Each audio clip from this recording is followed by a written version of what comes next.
Alerte à la prophétie, le 8 août 2026. Prophétie sur l'escalade de la guerre Israël-États-Unis-Iran.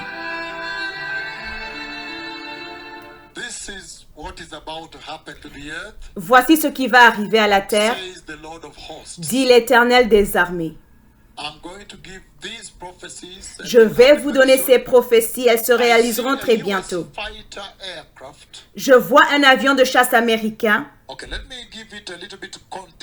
Ok, laissez-moi vous donner un peu de contexte pour vous mettre en perspective. Je suis venu récemment et j'ai dit avoir vu l'avion du président américain. Vous m'avez entendu à la radio en direct, n'est-ce pas? Et j'ai dit, faites attention à votre président. Je vois une situation qui va se poser concernant la sécurité de Donald Trump et des avions américains. Vous avez vu que dans un peu de temps après, l'information a apparu dans les médias, n'est-ce pas? Donc maintenant, cet avion en particulier, je vois un avion de chasse américain et je pense que c'est un F-35, le plus sophistiqué, le plus moderne, qui utilise l'intelligence artificielle et un GPS assisté par l'intelligence artificielle. Ce genre de précision. Il est noir, je peux donner des détails. Il est très similaire à celui que Donald Trump a récemment publié sur ses réseaux sociaux. Un avion noir, le plus sophistiqué de ces avions de chasse, le F-35, qui a une capacité extraordinaire, capable de pénétrer en territoire ennemi sans être détecté. Il peut également neutraliser tous les rayonnements sur son passage et c'est précis d'une précision chirurgicale grâce à l'intelligence artificielle, au GPS, à l'assistance de l'intelligence artificielle. Je vois ce type d'appareil, un avion de chasse américain, et je vois qu'il y a une guerre. Cette guerre que vous voyez entre l'Iran, Israël et les États-Unis va s'aggraver. Je vois que les avions de chasse américains attaquent et puis, d'une manière ou d'une autre, l'Iran abat l'un de ces appareils. Je vois que l'avion est tombé. La dernière fois, un de ces avions, je crois que c'était un F-16, a été abattu. Vous avez vu comment les États-Unis ont réagi en envoyant plus de 100 avions pour aller récupérer le pilote. Vous imaginez donc le niveau d'escalade dont je parle, n'est-ce pas? Je vois donc que le Seigneur me prend, tu sais, il m'emmène, n'est-ce pas? Vous êtes tous au courant maintenant. Il m'emmène dans le ciel et je peux voir de très près ce qui se trouve là-haut. Ça remonte, il commence donc à se tenir comme s'il allait s'effondrer et je vois les pilotes s'éjecter, deux d'entre eux. Et lorsqu'ils sont éjectés, il semble qu'ils le soient en territoire iranien. Et c'est de là que vient l'escalade. Alléluia. Voilà le temps où nous vivons. J'avais donné cette prophétie depuis 2005 et elle s'est réalisée jusqu'à aujourd'hui. Et vous pouvez maintenant constater que le Seigneur continue de me parler de cette guerre.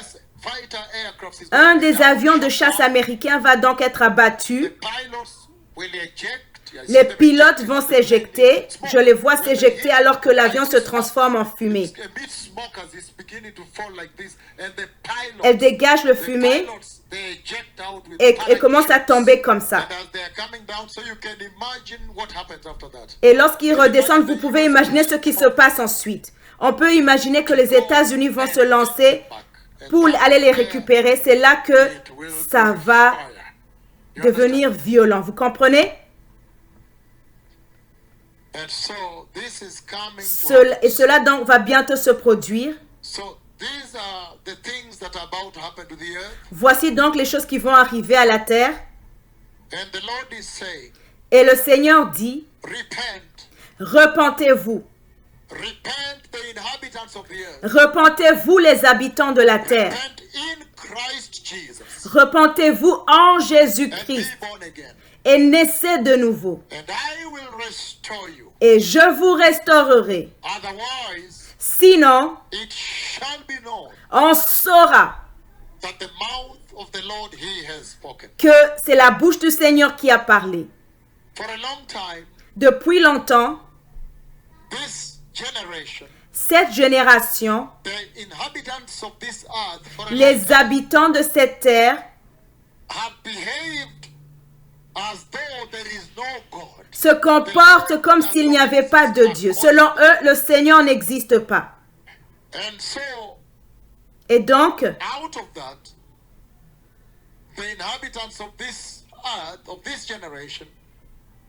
les habitants de cette terre, de cette génération, cherchent à provoquer le Seigneur, à commettre des actes qui constituent une provocation envers l'Éternel. Je veux dire, la fierté gay, par exemple. Quand les homosexuels se lèvent et font la fête pendant un mois, le mois de juin, dans le monde entier, et on me dit qu'ils ont même ajouté juillet, un autre mois, où l'homme a créé l'homme, il se précipite soudainement pour se faire opérer. La situation à laquelle nous sommes confrontés actuellement au Brésil, où 3 jeunes hommes sur 5 veulent devenir des filles.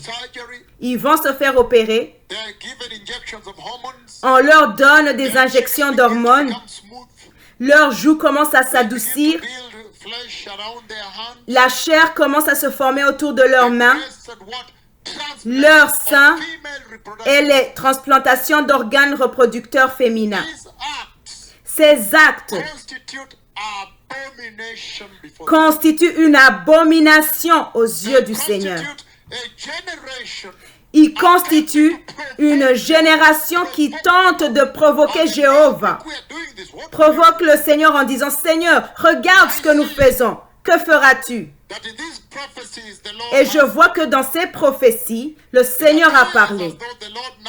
Il semble que le Seigneur ait maintenant décidé que le moment était venu pour lui de répondre enfin.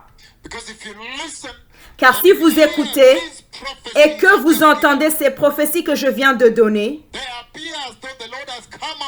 il semble que le Seigneur soit sorti maintenant pour humilier une génération où les gens défèquent sur leurs pantalons, sur leurs jupes et dont les chaussures sont pleines d'excréments. Il est clair qu'il cherche à humilier cette génération pour leur dire qu'on ne peut pas humilier le Seigneur. Le Messie revient. Préparez le chemin du Seigneur. J'ai vu la venue du roi. Le Seigneur exige donc la repentance. Et la repentance est gratuite. C'est le sang de Jésus. C'est de l'amour. Le Messie revient. Et lorsque ces choses arriveront et se produiront pour cette génération, alors on saura que le prophète du Seigneur était ici, qu'il a marché ici. Merci.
The Messiah is coming.